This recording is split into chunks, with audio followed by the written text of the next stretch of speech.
तिरुवनंतपुरम में फंसा British F-35 fighter jet अब टेस्ट फ्लाइट के लिए तैयार। 37 दिन बाद उड़ान की तैयारी। You are watching Kali News. 21 जुलाई 2025 को एक अच्छी खबर आई कि तिरुवनंतपुरम इंटरनेशनल एयरपोर्ट पर 37 दिन से फंसा ब्रिटिश रॉयल नेवी का F-35B फाइटर जेट अब उड़ान भरने के लिए तैयार है। 14 जून 2025 को इस जेट ने खराब मौसम और कम ईंधन की वजह से इमरजेंसी लैंडिंग की थी। इसके बाद इसकी मरम्मत में 5 हफ्ते से ज्यादा लग गए। अब ब्रिटिश इंजीनियर्स की 25 लोगों की टीम ने इसकी तकनीकी खराबी को ठीक कर लिया है। जेट टेस्ट उड़ान के लिए तैयार है। 14 जून 2025 की रात करीब 9:28 पर ब्रिटिश रॉयल नेवी का F-35B lightning fighter jet Thiruvananthapuram international airport पर इमरजेंसी लैंडिंग के लिए उतरा। ये jet HMS Prince of Wales, जो ब्रिटेन का एक बड़ा विमान वाहक पोत है, उससे उड़ान भर रहा था।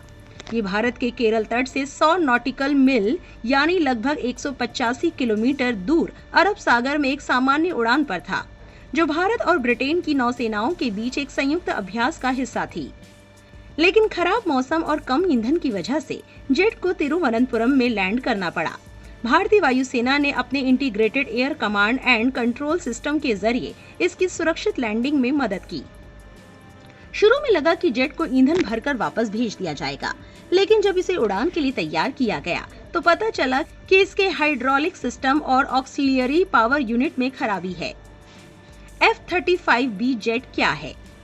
F-35B लाइटनिंग दुनिया का सबसे आधुनिक और महंगा फाइटर जेट है, जिसे अमेरिकी कंपनी लॉकहीड मार्टिन ने बनाया है। इसकी कीमत करीब 110 से 120 मिलियन डॉलर यानी लगभग 900 से 1000 करोड़ रुपए है। ये 5वीं पीढ़ी का स्टेल्थ जेट है, जिसका मतलब है कि ये रडार से बच सकता है। इसकी कुछ खास बातें हैं। ये जेट छोटे रनवे से उड़ान भर सकता है, हेलीकॉप्टर की तरह सीधे ऊपर नीचे लैंड कर सकता है। इसमें सेंसर, रडार और डेटा शेयरिंग सिस्टम है, जो इसे हवा में गेम चेंजर बनाते हैं। ये मिसाइल्स और स्मार्ट बम ले जा सकता है, जो लंबी दूरी से सटीक हमले कर सकते हैं। ये जेट के लैंडिंग गियर, ब्रेक और कंट्रोल सरफेस को चलाता है। APU बैकअप पावर देता है, जो इमरजेंसी में जरूरी है। F-35B का इस्तेमाल ब्रिटिश रॉयल नेवी अपने विमान वाहक पोतों जैसे HMS प्रिंस ऑफ वेल्स से करती है। जेट इतना उन्नत है कि इसे उड़ता हुआ कंप्यूटर भी कहते हैं। जेट क्यों फंस गया?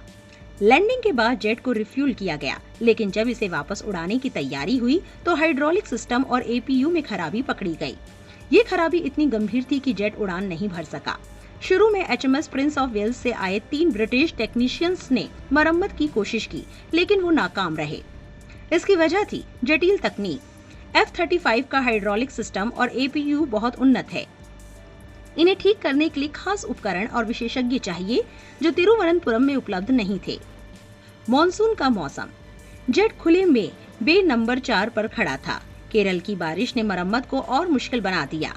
शुरुआत में ब्रिटिश नेवी ने एयर इंडिया के हैंगर में जेट को ले जाने की पेशकश ठुकरा दी, क्योंकि वो अपनी स्टेल्थ तकनीक को गोपनीय रखना चाहते थे।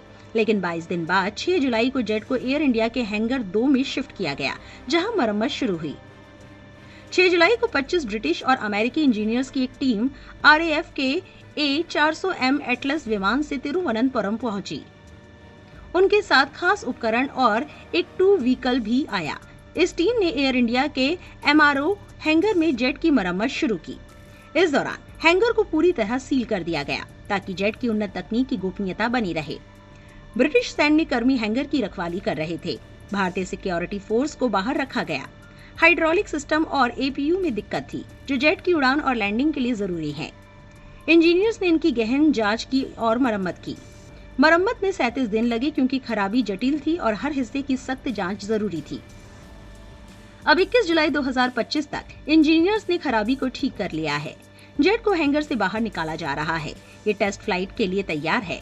टेस्ट उड़ान के बाद ही तय होगा कि jet HMS Prince of Wales पर वापस जाएगा या नहीं। अगर टेस्ट सफल रहा तो जेट जल्द ही उड़ान भरेगा, अगर नहीं तो इसे RAF C-17 ग्लोब मास्टर में डिसमेंटल करके ब्रिटेन ले जाया जा सकता है।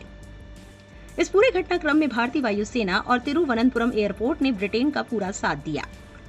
भारतीय वायुसेना ने IACCS के जरिए जेट की सुरक्षित लैंडिंग सुनिश्चित की और रिफ्यूलिंग, रहने खाने की व्यवस्था और तकनीकी मदद की। सेंट्रल इंडस्ट्रियल सिक्योरिटी फोर्स ने जेट को 24 घंटे सुरक्षा दी, जब ये खुले में बे नंबर 4 पर खड़ा था। मरम्मत के लिए एयर इंडिया का MRO हैंगर उपलब्ध कराया गया, जो ब्रिटिश टीम के लिए जरूरी था। ब्रिटिश हाई कमीशन ने भारत का शुक्रिया अदा करते हुए कहा कि हम भारतीय अधिकारियों और एयरपोर्ट टीम के लगातार सहयोग के लिए आभारी हैं।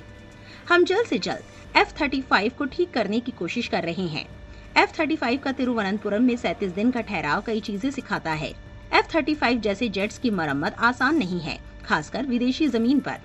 इस घटना ने दोनों देशों के बीच सैन्य सहयोग को और मजबूत किया। स्टिल्थ जेट की मरम्मत में गोपनीयता बनाए रखना कितना जरूरी है, ये साफ हुआ। आपकी इस पूरे मामले पर क्या राय है, कमेंट में जरूर लिखें और इस वीडियो को ज्यादा से ज्यादा शेयर करें।